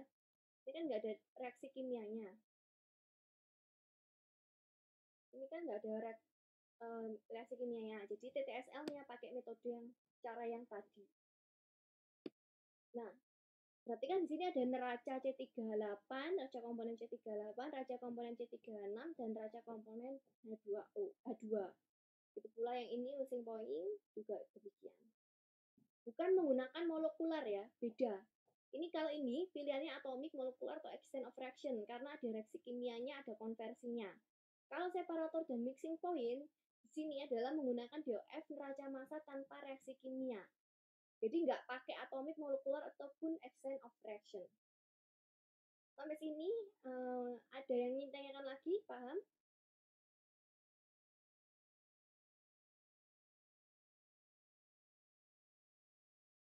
Ya, betul. Eee, Metode ini tadi ya, saya saya iniin lagi ya.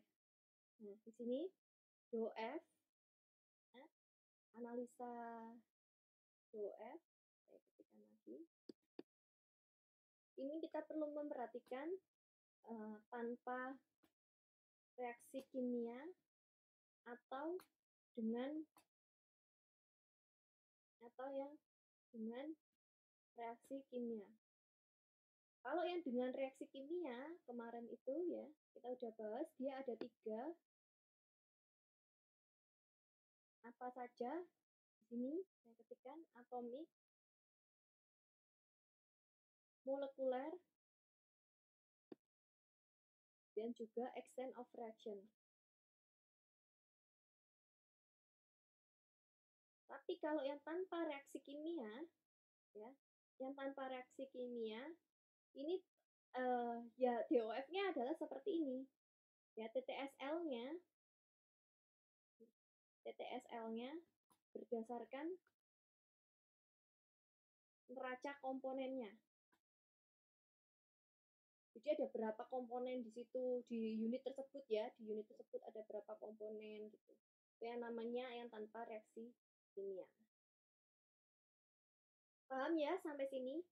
Terus kemudian yang dengan reaksi kimia ini biasanya untuk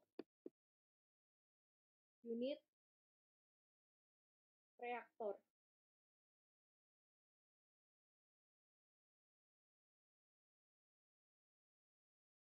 Ya, unitnya hanya reaktor. Kalau yang ini tanpa reaksi kimia ya separator, ya distilasi, ya mixing gitu ya.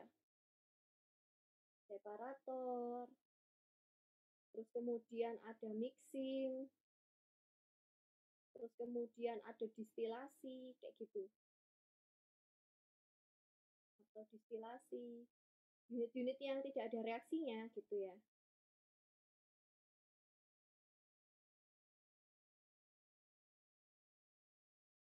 Terus kalau dengan reaksi kimia juga, ini adalah untuk unit overall. Kalau misalnya kita unit overall ya, untuk sistem neraca massa dengan reaksi kimia multi unit ya.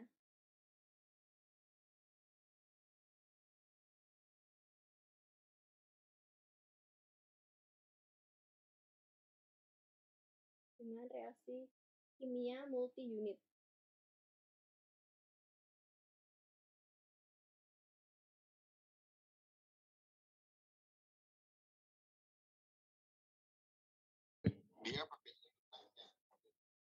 Multi unit.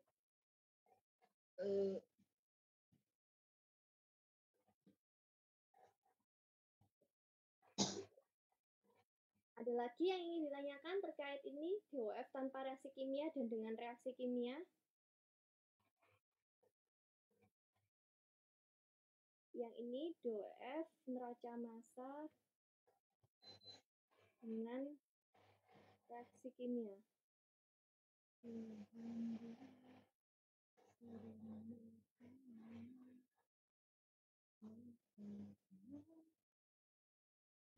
Itu ya. Oke, kalau nggak ada kita lanjut ke penyelesaiannya. Untuk yang overall unit, kita ke overall unit dulu. Di overall unit tadi kita kan diketahui nilai konversinya ya. Konversinya sebesar 95%. Ya. Terus persamaannya ya, konversi sama dengan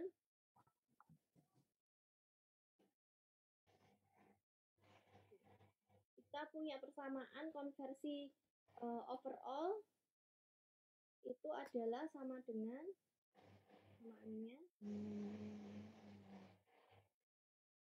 persamaannya yang input proses ke proses kurangi output proses sama dengan per input proses kali 100%, ya kan?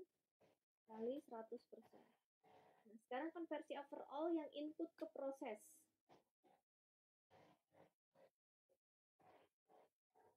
Yang input ke proses. Kita lihat di sini.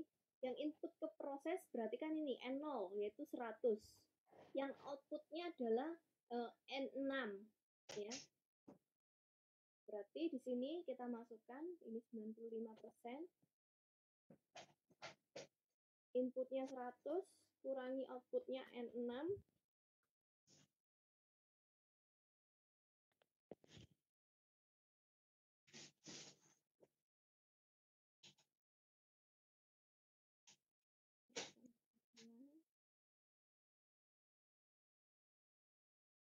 Ini 95%.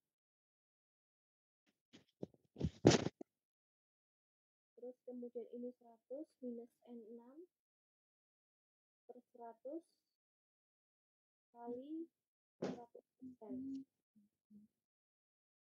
Nah, terus kemudian di sini ya, berarti artinya ini persennya bisa dicoret ya. Sehingga akan diperoleh nilai N6-nya. N6-nya adalah sebesar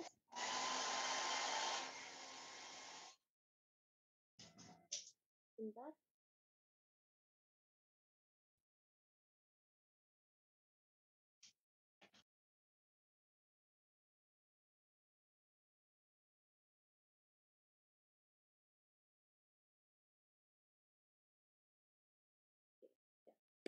Nah, kan gini ya. 100 minus N6 per 100 kali 100%. Berarti berapa? Seperti ini.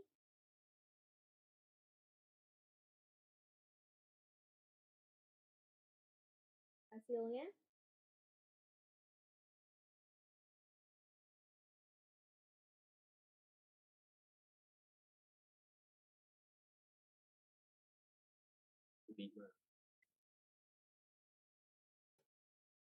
nah, di sini N6-nya adalah 5 ya. 5 mol C3H8.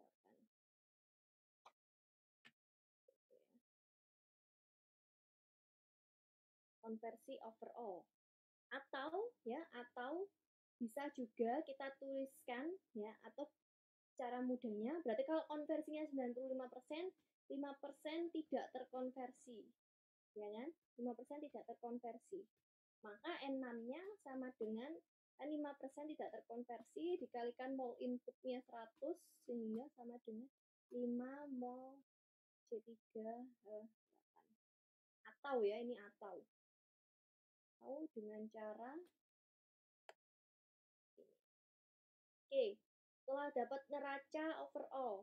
Nah, tadi kita kan bilang kalau di sini itu menggunakan sistemnya tadi kita pakai saya buat garisnya dulu. Nah, ini tadi kan pakai metode atomik ya. Metode atomik berarti kita menyelesaikan per neraca. Neraca atom C. Atom C. Neraca atom C. Berarti yang diinput tadi kan C3H8. C-nya 3 kali 100.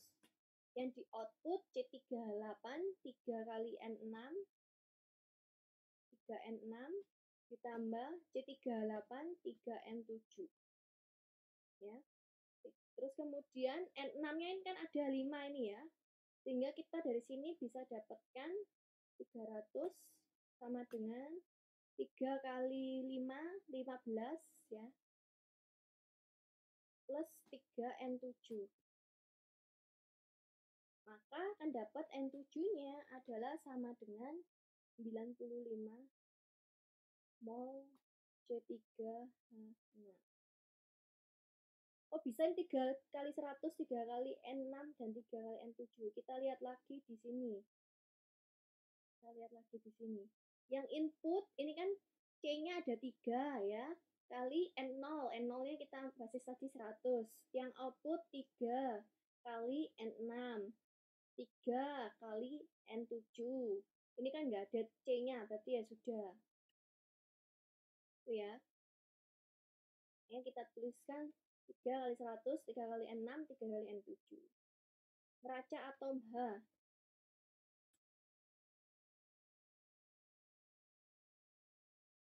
Atom H.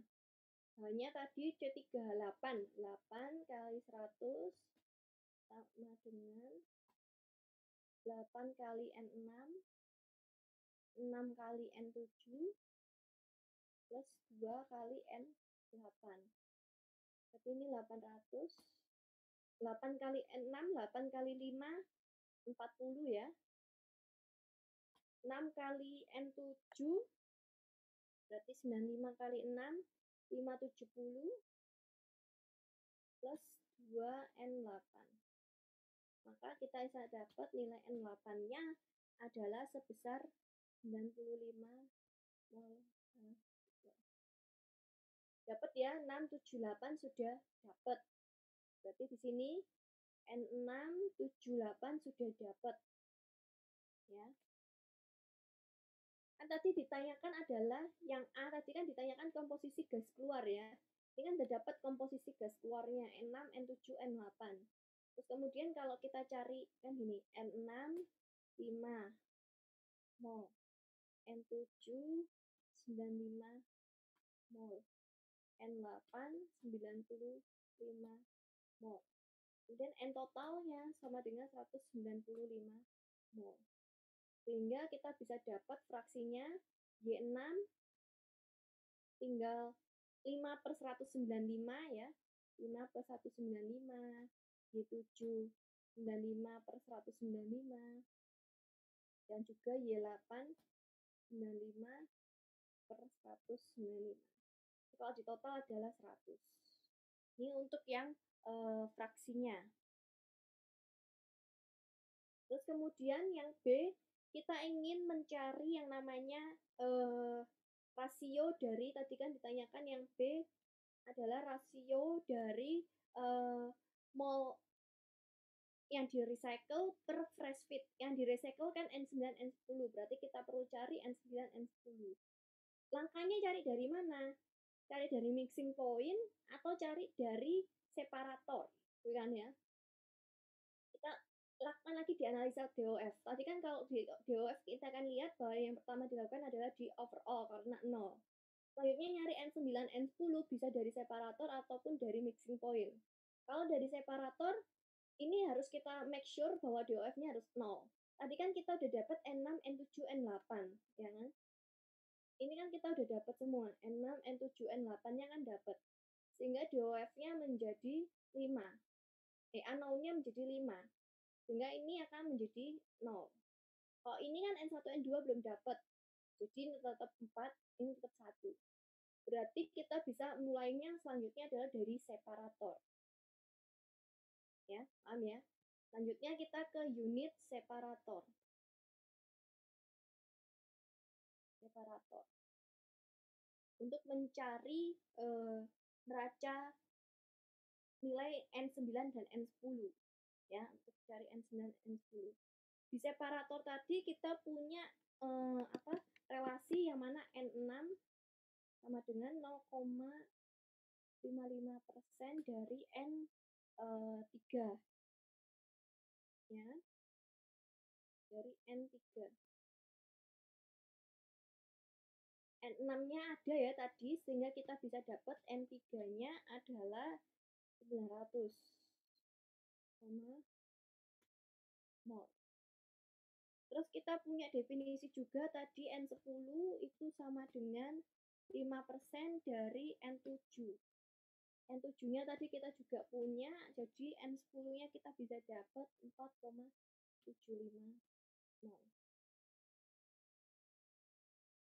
Ini mol C3H6. Terus kalau yang ini mol C3H8. C3H8. N9, N10 dapat, terus kemudian kita cari neraca propana di separator. Ya. Neraca propana di separator. Propana di separator. Kita lihat separator, propana yang masuk N3, yang keluar N6 plus N9.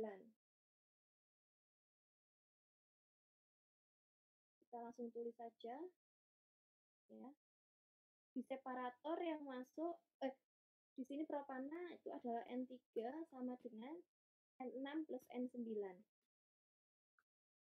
Outputnya N6 plus N9.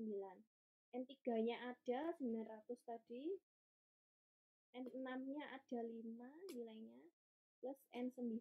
Nah, dapat kan N9-nya sama dengan, kita dapat 895,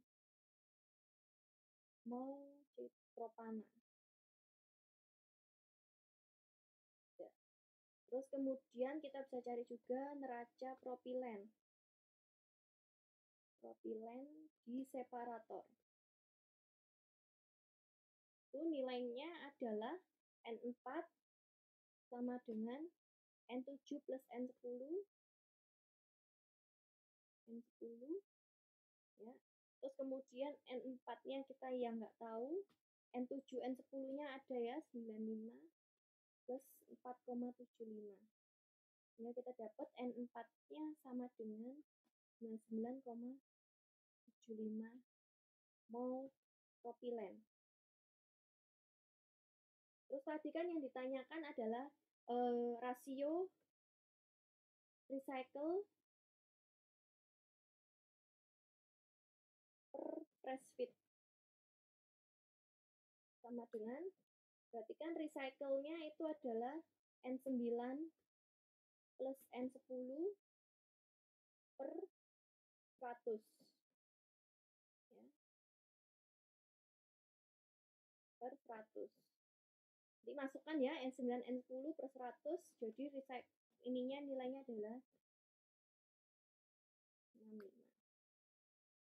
Kemudian yang C yang ditanyakan adalah yang C konversi single pass. Nah, untuk konversi single pass kita balik lagi ke sini. Kalau misalnya kita cari dari reaktor kan N1, N2, N3-nya belum ada, N4, N5-nya ada, ya. Jadi di sini N1, N2-nya belum ada, N3, N4, 5-nya sudah ada. Terus kemudian dari mixing point N9, N10-nya ada. Nah, terus kemudian di sini juga ada relasi lain. Kita bisa ngerjakan dari mixing point ataupun dari reaktor.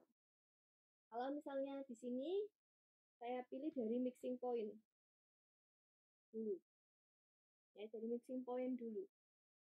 Dari mixing point berarti kan 100 N0 plus N9 sama dengan N1. Ini untuk neraca propana ya. Neraca propana di mixing point.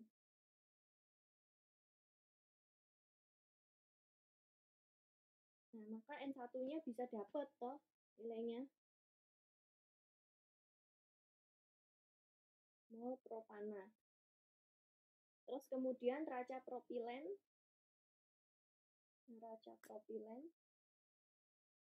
di mixing point itu adalah N2 sama dengan N10. Maka N2-nya juga bisa dapat sebesar 4,75. Terus konversi single pass. Single pass. Ingat persamaannya, yang input ke reaktor per output dari reaktor dibagi yang input. Ya. Ini input minus output di unit reaktor per input di unit reaktor yang masuk ke reaktor. Ya. Sehingga nilainya sama dengan, saya tulis di sebelah sini ya. Yang input itu adalah N1-nya itu ya. N1. Yang outputnya adalah N3. N1 minus N3 per N1. Ini kali 100%. Kali 100%. Maka nanti hasilnya adalah sebesar 9,5391 untuk konversinya. Dari sini ada yang ingin ditanyakan terlebih dahulu. Ini nanti silakan ya, tugasnya di rumah silakan dikerjakan ulang. Jangan lihat jawaban di PPT ataupun yang ada di textbook. Silakan dikerjakan ulang, dihitung sendiri pakai kalkulator. Jadi nanti bisa lebih paham apa yang dimaksud di soal ini dan langkah pengerjaannya bagaimana. Terus misalnya ini nggak dari mixing point, misalnya kalian mau kerjakan dari reaktor, apakah bisa? Silakan nanti dikerjakan sendiri pakai kalau cari dari reaktor gimana, gitu ya. Sehingga nanti bisa catat nilai konversi single pass-nya.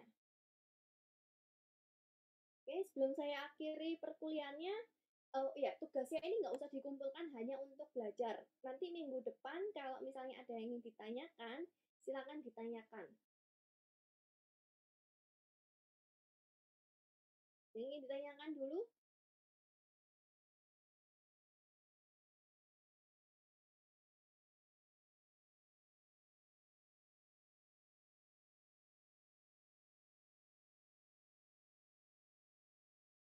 Jika tidak ada yang ditanyakan, silakan semuanya menyalakan video dulu untuk absensi.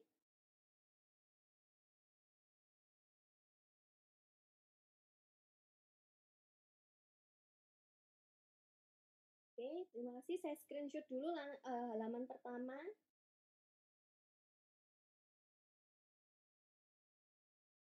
Halaman kedua, ini masih ada Jonathan Bryan, belum nyala. Tony, belum menyala.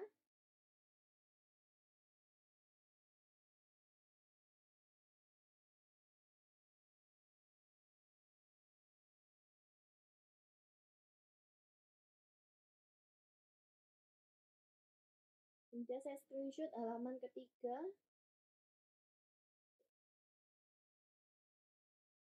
Sudah ya? Oke. Terima kasih semua atas kehadirannya. Saya harap nanti tugasnya ini dikerjakan lagi di rumah untuk latihan soal supaya nanti kalau kuis ataupun UAS tidak bingung lagi. Kalau misalnya soalnya dibalik-balik yang diketahui press fit-nya ataupun produknya tidak bingung lagi. Oke. Kalau minggu depan ada yang ditanyakan, silakan ditanyakan minggu depan. Terima kasih semua atas kehadirannya. Selamat pagi. Terima kasih, Bu. Terima kasih, Bu. Terima kasih, Bu.